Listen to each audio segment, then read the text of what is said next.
Hello out there in YouTube land, Rival here. Thanks for stopping by. I got something different on the table for you this week. This is going to be a video response to Sticktodrum. If you've never heard of his channel, go check it out. I'll try and put the link in the description below. He does some paintball videos, some knife videos, and he just posted a contest. It's actually about 2 weeks old, so it might be coming to a close. But he posed the question, what's the most you ever spent on a knife that turned out to be a piece of junk? Or something pretty darn close to that anyways.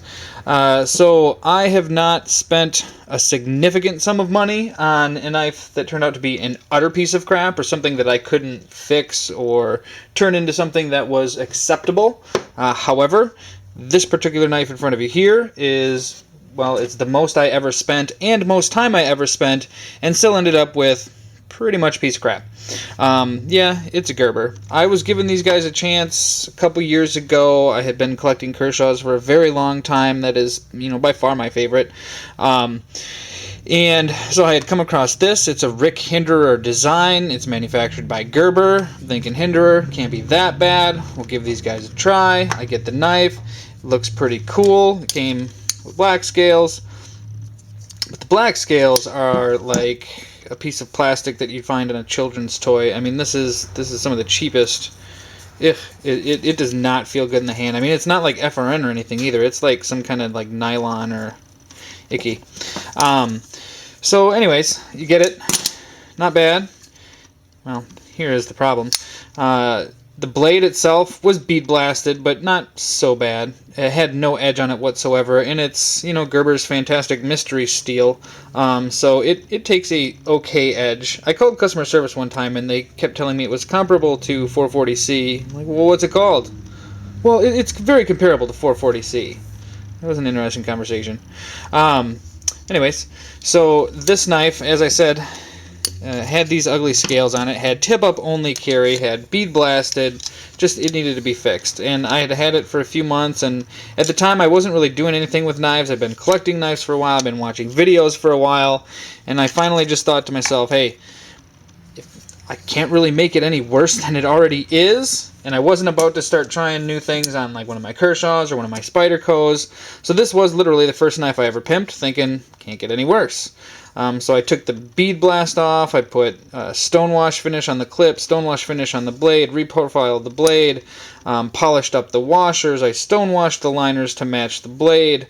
I polished the crap out of those washers in there too. I made it tip up carry because, like I said, it came only drilled for one way carry, and I'm not a tip down kind of guy. So I switched the carry style. I did literally everything that I could to this knife to make it better. Granted, this is literally the first pattern I ever did. It's still the same. I haven't touched it up yet. So it may not be the best pattern I've ever done, but it's not bad. But the problem with this knife, see how that flipper just points down instead of up? And it sits so far down below the pivot. That flipper on a good knife is going to be riding a lot higher. Problem with this, and I'm not just limp fingering it, I've had plenty of knives before, you have to have wrist action to open this thing up. I mean, it is not a flipper only. You can see, looking in here, how far down that really is. I mean, it's its own choil. So, unfortunately, I can't get it to be. That's not so bad. I mean, I don't like having to wrist the crap out of my knife, though, to get it. See, there you go.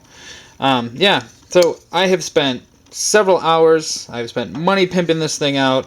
If I were to do a pimp job today and offer a full set of scales and switch the clip and do the stonewash and the stonewash on the clip and stonewash on the frame and polish the liners and reprofile the edges, you'd be looking at $100, $150 worth of work, depending on how much of it we decided to go with, on top of the fact that this thing was already a $60 knife at the point in time I had picked it up. So you're talking about a knife I've got well over $200 worth of work into. A Gerber, don't laugh. Again, it was my can't get any worse kind of experience. And it turned out to be pretty good. I kept pipping knives from there, and I've got all the videos that you see below kind of semi as a result of this not turning out so bad.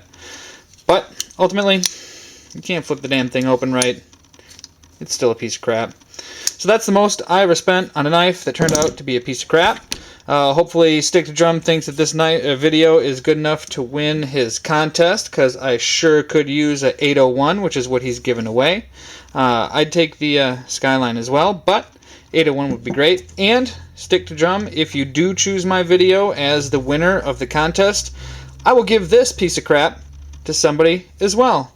And just pay it forward. Keep on giving. Alright guys, that's it for now. Thanks for stopping by. Peace.